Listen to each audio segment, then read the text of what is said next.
The Zone of Interest is quite like on any other movie that we've seen in Oscar season, except for the fact that Sandra Hüller gives an excellent performance, like she does in Anatomy of a Fall.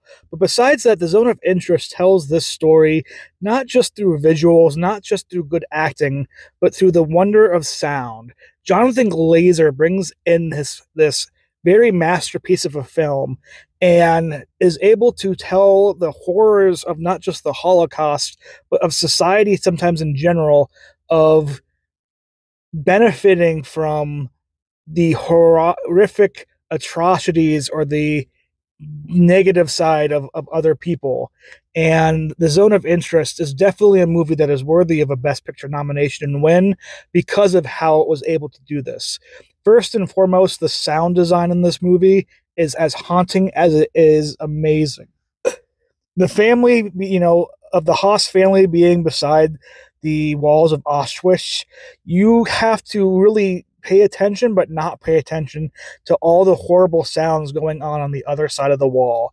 While they act like there's nothing wrong in life and they're happy and they're dealing with their own familial issues like any other family, there is mind numbing and just heart numbing sounds coming from the other side in the background of each scene. And it really is a demonstration of how the senses can work in cinema beyond just vision, beyond just what you see with your eyes. Glazer and his team is able to use the sound in this movie to tell a true story of what we were trying to find out with The Zone of Interest.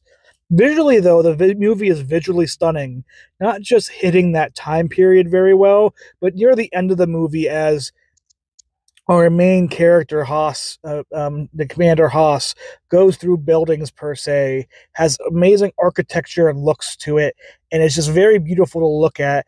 And it ends on a haunting message story. As far as acting goes, Sandra Hüller delivers one of the best performances of the year for a supporting or a main character. I'm kind of surprised after seeing the movie she didn't get nominated as a supporting actress, but given that she was nominated as a best actress for Anatomy of a Fall, it's very tough to get double nominations. But Sandra Hüller's performance definitely deserves this.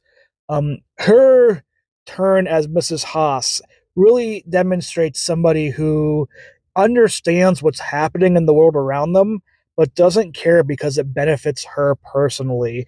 And it's as haunting as a story as you can see.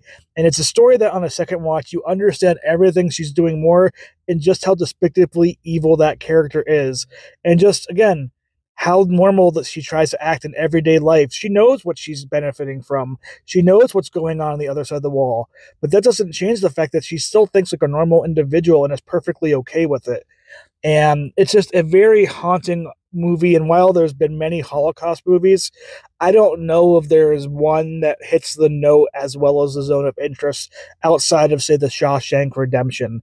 The Zone of Interest is not an easy movie. It's not a movie you're going to want to watch over and over again, but it's definitely a masterpiece of sound, of acting, of production design, and just telling a story in a way that is not as simple as what you see and what they say as actors. Jonathan Glazer up for Best Director, Zone of Interest up for Best Picture. This movie is very worthy of all those nominations, is more, and I think it's very deserving of a Best Picture win come Oscar Sunday.